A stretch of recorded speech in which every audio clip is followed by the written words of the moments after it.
So, well, Stewie's talking about this. John Gibbons with Craig Hannan. We're here to bring you all the LFC news from today. It's a little bit thin on the ground, not a huge amount going on, is the Craig, but we'll, Don't give the game away so early. No, well, I mean, sometimes, a few things going on just allows us to explore things in more depth, really get under the fingernails. Has it been graph then to try and pull us together? Sean Walsh pulls it all together. I'm too busy and important now for any of that. So, he is my favourite agenda writer, I must say. Like we mentioned it in yesterday's Talking Reg, usually some little funny bits in here. So I'm excited to see what he's got for us.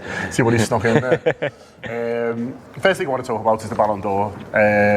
Been announcements this morning that there's 4 Liverpool players nominated. Salah, Mane, Firmino and Alisson are the ones who are nominated. Obviously Alisson's largely been nominated for his time, not at Liverpool there, but the 3 forward players you'd expect to be in there, Craig, but it does show that what we're doing at Liverpool is gaining attention worldwide. Definitely, in terms of the players that we've got and how they've done for us, but also the fact that Alisson's in there and we've signed him. Like, it just goes to show Liverpool's standing now within Europe and how highly they're regarded. That one of the top goalkeepers in Europe's decided to come and sign for us. And I remember it wasn't so long ago that when we were having discussions on podcasts and we were asking how many world class players are there in this Liverpool side. Do Liverpool have that standing that they can attract some of Europe's elite, and for a long while that wasn't the case. You think of some of the signings we were making and some of the players that are playing week in, week out for us, and now we're able to sign someone like Naby Keita, someone like Fabinho, and allow them to have time to bed in, and that's exciting. And you just look throughout this Liverpool squad and first team in particular now, and there's so many stars in there, and that's that's a massive positive. And it's just and again 3 years into Jurgen Klopp, but it just goes to show the turnaround we've seen under him. Yeah, absolutely. There's not been a Liverpool player who's featured in the top 20 since 2013. That was obviously Luis Suarez. A little bit before that, Gerrard and Torres did pretty well. 08-09, as you can have mentioned. The 05, class of 05 featured quite heavily as happens when you win European Cup. Steven Gerrard come third that year. Luis Garcia come 23rd, which Walshy's put mad. Yeah, there we go. That is a bit mad, because if you think, he obviously scored some massive goals for us in 2005, but he wasn't incredible in the Premier League. You wouldn't have said you wouldn't put him above Alonso, for example, that year, but he does get there. Carragher comes 20th that year as well, which is joint with Cristiano Ronaldo. So just shows Jamie doing the business there. Probably should have come higher. Really, he was that instrumental. And the Ballon d'Or hasn't been won by a Liverpool player since 2001. That was Michael Owen who won it that year. He had a good year that year. Scored 2 goals in an FA Cup final. We've done a podcast about that recently, haven't we? Expertly put together by a couple of big hitters at the Anfield Wrap. So, moment in time, 2001 FA Cup final. Do check it out. It'll take you back. It was but these lads have got a good chance, haven't they? I know there's been an online poll today that obviously Mo Salah's won because he wins online polls. Does. Why is that? Is that because Egyptians are mad? Is it the Egyptians and Liverpool fans? The Egyptian lads that watch Talking Reds. I mean, Liverpool fans love a poll, but I think the Egyptian lads are even more on it. So good luck to the boys, see how they get on. I'd be interested to see. I'm not sure when the results are announced. Real Madrid have got 9 players nominated, by the way, which is just greedy. But they're the only team who have got more nominated than Liverpool, so it just shows how well what we've done this year, but how we're also doing pretty well now as well. It's an interesting time to reflect, Craig, on this this period where we've got an international break, on this nightmare run that we've just had, and the fact that we're all, I wouldn't say we're feeling down as Liverpool fans, but it's been a few games since we've won now. It's 4 without a win, but if you look at it as a group of games, from Tottenham away, which we obviously did win, to Manchester City at home, where we get a decent point. It's 11 points from the league. It's out of the League Cup, which is a bit of a shame, but we are second in the Champions League group. Back-to-back games with Red Star to come. We're in a really good position, aren't we? Yeah, definitely. For the so-called nightmare run, we've navigated it pretty well. Like, I would have taken that from the beginning. I think if you're going to lose a game, I would have chosen the League Cup, because I want to just keep winning. I want Liverpool to win the league more than anything.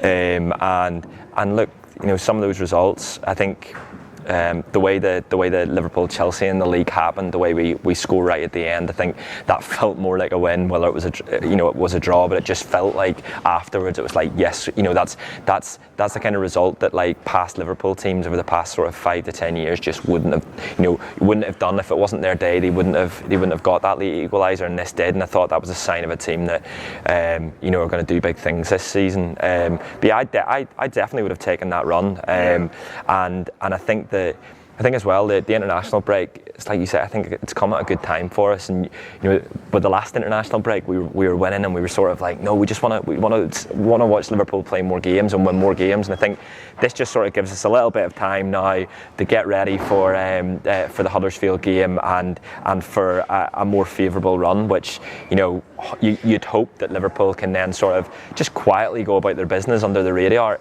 It's not these big teams these big games that are on Sky and build this Super Sunday and all of that. It's just games against Huddersfield and whoever else we play after that. I'm trying to think. I've got it to read out, don't worry, but we've got a free clip first. But just before that, are you a little bit surprised that Jurgen hasn't rotated more? He talked a little bit about how the players were tired against Man City, and then they looked tired, especially towards the end of the game where City finished it strongly.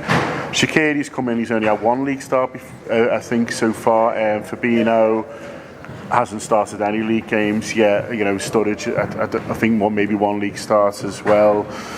Do you think it's a case of he's looked at those games and thought, I'm going to go with my tried and trusted? Gini Ronaldo, for example, starts 6 of those 7 games. Do you think it's a case of I'm going to go with the lads I know, and maybe this next winner game will maybe give him a little bit more chance to kind of rotate and get a few more lads involved? I definitely think that's the case. I think he's gone right. Wijnaldum knows what we're all about. He's been here 3 years now, and same with Milner, Henderson.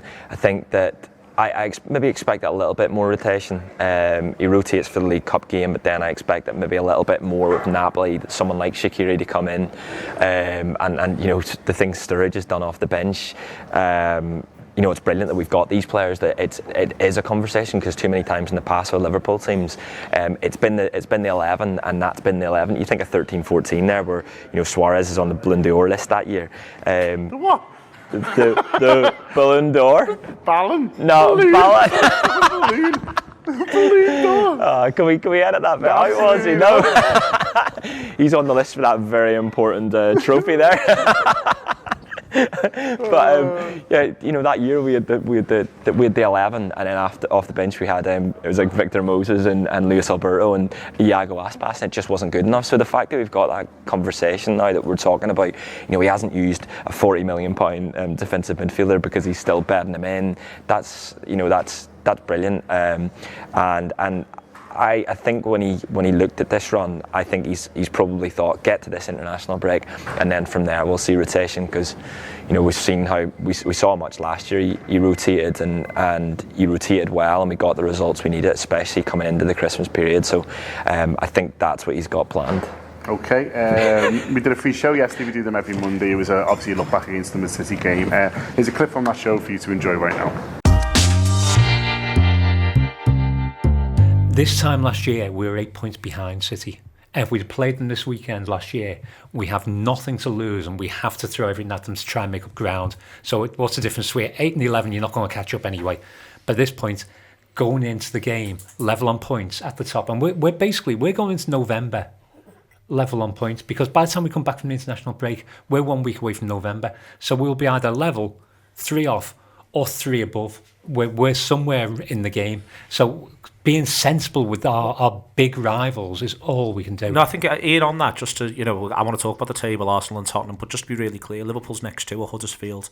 Huddersfield's away and Cardiff at home, and so that we played 10, and we should be able to be, to say we expect 6 points. So the point here is we go into play 10 joint top.